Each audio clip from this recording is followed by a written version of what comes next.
हमें ये एहसास ही नहीं होता कि हम में तकब्बुर आ गया है। कोई हमसे पूछे, हम कहेंगे हाँ बिल्कुल भी तकब्बुर हम में नहीं है, हालांकि होता है कि तकब्बुर कहीं ना कहीं मैं सामने वाले को हकीर समझ रहा हूँ और ख़ुद को बुलंद मनसब पर फायज रख रहा हूँ। इसका चेक क्या है? देखिए, ये बात आप सही कह रहे हैं। आम तौर पे जितनी इस तरह की बीमारियां हैं, इंसान को उमूमन उसका अंदाज़ा नहीं होता। जी। उसका चेक करने का तरीका होता है कि इंसान, जैसे हम कहते रहे, अपने एक प्रोग्राम में बात हुई थी कि अपने साथ वो कोई मुरब्बी या अपने मुखलिस दोस्त होते हैं जी। उनके साथ इंसान इस बात को देखे कि मेरे साथ अगर किसी को शिकायत है तो उसमें किब्र वाले मामले में है, अगर है तो मैं इसको कम करने की कोशिश करता हूँ। शायद मेरे अंदर तकब्बुर आ गया हो, शायद मुझ में घमंड आ गया हो।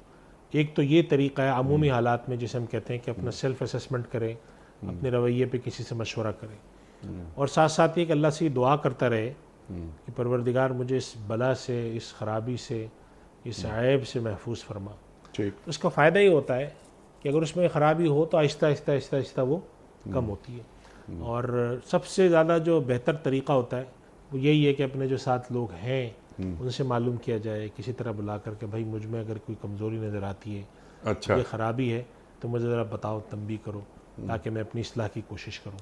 और इससे सबसे ज़्यादा फ़ायदेमंद चीज़ होती है। और कहते हैं अच्छा दोस्त, अच्छा मुखलिस दोस्त वही होता है जो आपकी ख़राबियों पर आपको तंबी करे, बताए, और कि भाई आप ऐसा करते हैं। बस ये कि ख़राबियों पर तंबी करने का ये मतलब नहीं कि बिठाकर वो भी गालम गलोच करे कि तू तो नहायत मुतकब्बिर है, बेहुदा आदमी है, ये है वो, ऐसा नहीं। एक अच्छे तरीके से कि मेरा ख्याल है कि तुम अगर यूँ नहीं यूँ करते तो ज़्यादा अच्छा था।